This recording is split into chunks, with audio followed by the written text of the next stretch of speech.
Na mtazamaji, karibu kwa taarifa kamili, na kabla ya kuangazia taarifa ambazo tumekuandalia alasiri ya leo, moja kwa moja nikupeleke kwenye mkutano wa wana Jubilee ambao wanazungumza na wanahabari. As you are aware, we know that one of our members of the NEC is actually the deputy organizing secretary for Njoroge. She has been arrested, and as we are talking now, she's yet to be taken to the court. We also know some of the members, like Maina Jeka has also been arrested, yet to be produced to the court. The honorable member for Madare, Anthony Uluoji, is also yet to be produced in the court.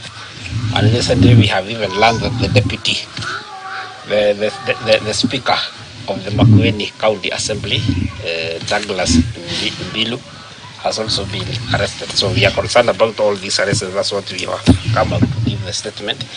And as the whole country knows, even the whole world knows about how the police has been brutal. Especially we saw what has been happening in Nyamasaria in Kisumu County. That police brutality. In fact, imagine police invading a civilian settlement and brutalizing them. That is very bad, and it is not even accepted in the international community. And then we have also seen how we know the constitution is actually the basic law and it is the supreme law, but we have seen a situation whereby it is kind of being subsided by this regime. So that's what we actually deliberated on. And we decided now to issue a briefing, and I invite the Secretary General now to give details on what we have discussed. Honorable Thank you, Chairman. Just like you have said, it is clear to us as Kenyans, to us as a party, that the KK regime has actually suspended the constitution. Very beautiful constitution that we labored to give ourselves 2010, and with very nice articles in it, articles that protect what we always fought for, the fundamental rights, well protected in our constitution. But what we are seeing now with the KK regime is that they have suspended the constitution. We are not quite surprised because virtually all of them opposed the enactment of our constitution. In fact, they opposed the promulgation of our constitution. Kwa hivyo tunaongozwa na watu ambao walikataa katiba ambayo tunatakikana kuitumia leo. Na ndio tunaona ya kwamba mambo mengi yanafanyika ni mambo ambayo haikuwa ikifanyika miaka 20 sasa imepita, karibu 20 imepita. Na ndio wa Kenya wamechangaa. You ask yourself, how is it that people come into office and within a period of 6 months, this is the most hated people in government since 1963. Within that time, 6 months. And I can tell you that if Kenyans today are given an opportunity to vote, and they are saying, it is not a question of if, it is a question of when are we going to get another opportunity to vote and get these people or these people home. Na kama mimi wagenisikia, mimi ningewaambia mapema ndio best. Kwa sababu ni vizuri hata wale waliwapigia kura kusema ukweli kimewaraba kweli kweli. Now, where did the rain start beating us? We have 66 members of parliament from Mount Kenya. Na hii mambo ilianza na ile kitu ilikuwa mnasikia inaitwa Sky Team. Na our former president, our party leader, has always cautioned our leaders from the mountain. Hii safari mnaenda sio mzuri. He started by cautioning them when they were part of the Sky Team. He told them when they went to Tagatanga that what you are doing is not useful. Those members of parliament, and especially from Mount Kenya, cannot escape the blame. The pain we are going through as Kenyans is pain ambayo ilipikiwa kwa chungu ama nyungu. That pot was prepared na kuni ikawekwa Mount Kenya. Now it is being served to all Kenyans, and there is no part of this country that is not feeling the pain that is there. And these 66 were recently joined by akina Kanini and Sabina. Wao ndio wanatufanya tuende kwa ile shida ambayo tuko nayo. They were meant to go and protect us or guard us or become the checks against the excesses of any executive. But what are we doing?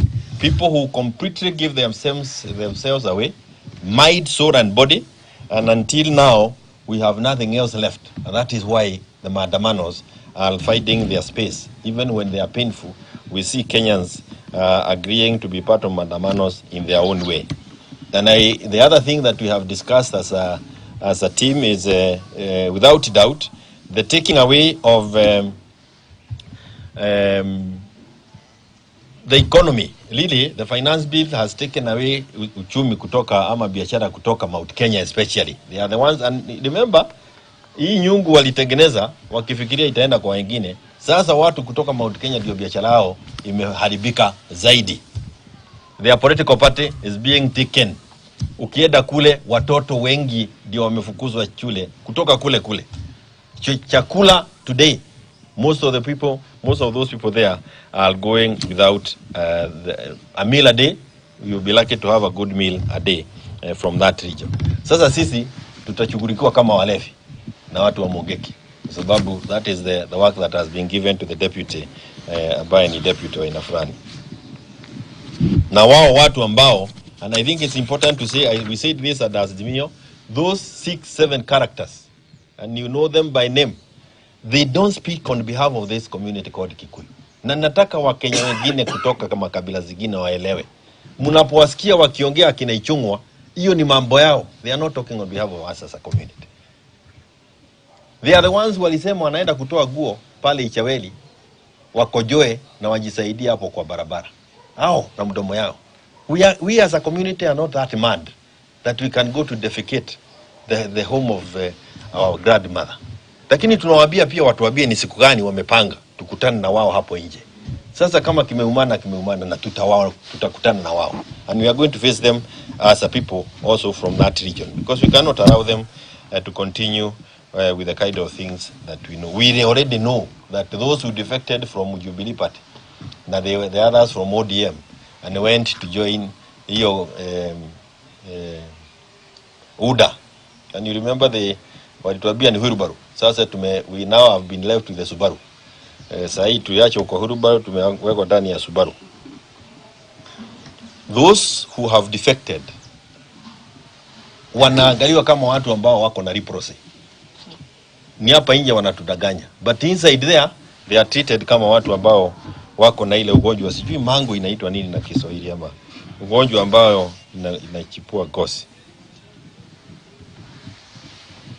And why we are saying that this constitution has been suspended? How do you explain the massacre of the Ruos? Because let us not mince word. In the last 1 week, what we have experienced in this country is a massacre of the Ruos. The killing of Ruos, really a genocide that has now been committed by this regime in this country. And remember, Ruto is still mstakiwa kule ICC. Hajaachiliwa, yet his regime has committed another genocide. And the police officers who are serving today needs to be careful. They need to talk to those who are in office before. In fact, it is good that those retired are being called. Wawaambie hiyo safari wanatumiwa itawaacha huko ICC wakiwa peke yao. Now that you have mentioned the police officers, so how can our police officers, because this is what is happening, they are taking instructions from politicians, members of parliament, MCAs, kama wengine hapa Nairobi, governors. They are the ones saying, you saw a rama in the streets of Nakuru with a gun moving around, and you're asking, when he's moving in the streets, and he's the commander, he was the commander in chief. So you can tell that many things are outside this constitution, and we need to call these people out. How do you explain when you see a former chief justice being tear gassed?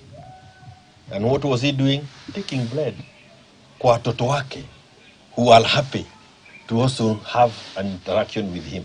As a role model, a person who served this country diligently.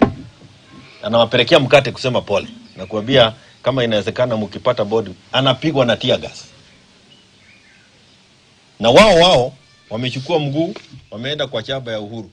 Wamechukua kodoo, wamekula zingine. Haya, mtazamaji, ni mkutano